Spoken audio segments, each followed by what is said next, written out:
వెనక నుంచి కూడా దారుందా?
Does it work? Will he come back to life? If you would have known about me, you wouldn't have asked this question. Ayurveda, is it that great? Ayurveda is great, of course. But Ravindra Varma is greater. అన్ని రకాల ఔషధ మొక్కలకి మూలమైన mother plant కి రసాయన మార్పులు చేస్తే చావుని జయించడానికి చరక సంహిత చూపిన సంజీవని గుణాలున్న ఔషధం తయారవుతుంది. ఇది కేవలం ఈ రవీంద్ర వర్మ మాత్రమే చెయ్యగల దివ్య ఔషధం. But why children's? పిల్లలైతే లేలేత శరీరాలు, తక్కువ కలుషితంగా ఎక్కువ రోగ నిరోధక శక్తితో స్వచ్ఛంగా ఉంటారు. కనుక ఫలితం అద్భుతంగా వస్తుంది. కానీ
భీమా!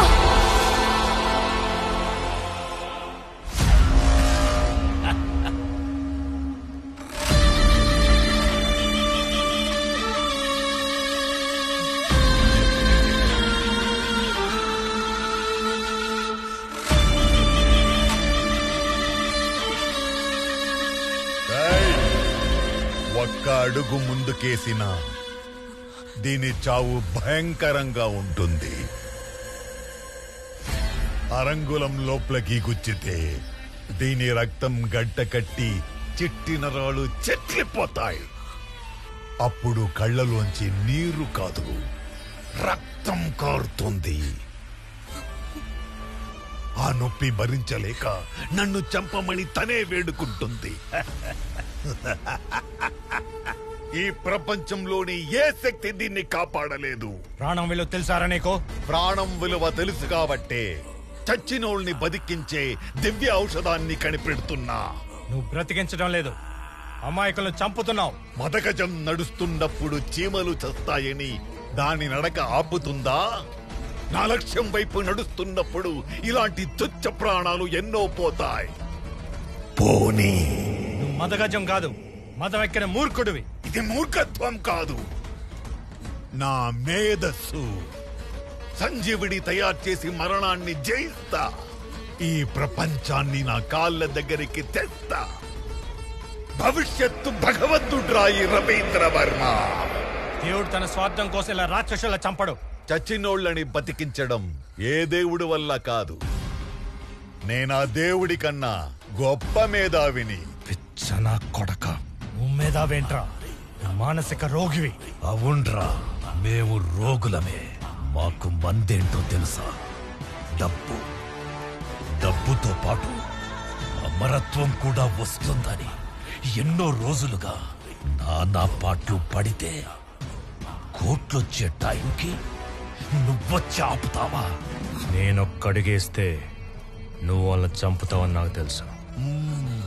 తర్వాత నేను ఇంకొక్కడిగేస్తే నేను నిన్ను చంపుతానని నీకు తెలుసు. విద్య అనే పిల్లల్ని వదిలే నేనొక్కడుగు వెనకేస్తా. సరిపోదు. ఏం కావాలి? నీ ప్రాణం. నా ప్రాణం వీళ్ళని బ్రతికించడానికి ఉపయోగపడుతుందంటే తీసుకో. వద్దు భీమా.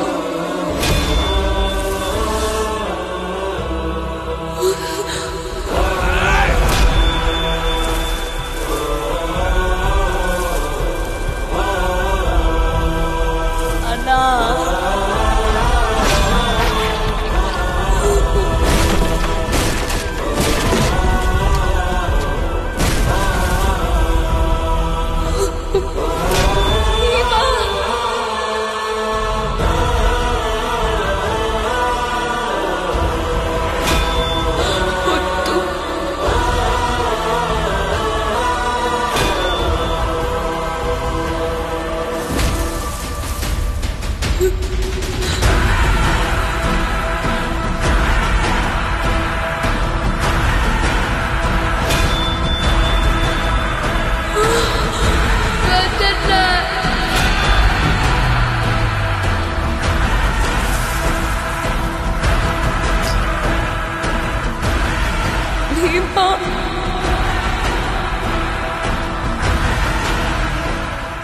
రవీంద్ర వర్మ, ఇంకొక్క ప్రాణం పోయినా, విద్య నుంచి ఒక్క నెత్తురు బొట్టు నేల మీద పడ్డా నా కొడక్క మళ్ళీ తిరిగి వస్తా.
శవం దొరకాలి. ఎలా? ఇద్దరు యాక్సిడెంట్లో చనిపోయారు. సృష్టించండి.